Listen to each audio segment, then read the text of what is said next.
Стартап из Южной Кореи представил умную подушку, которая борется с храпом. Устройство даже получило награду CS 2023 Innovation Awards. Когда подушка обнаруживает храп, то начинает раздуваться, пока звук не прекратится. После она возвращается в исходное положение. Клинические испытания показали положительные результаты у 93,7% пользователей. Даже если храп полностью не прекратился, его длительность снизилась примерно на 44%.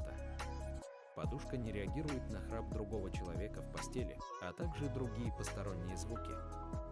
Для анализа храпа используется машинное обучение, так что с каждым разом Motion Pillow будет только эффективнее.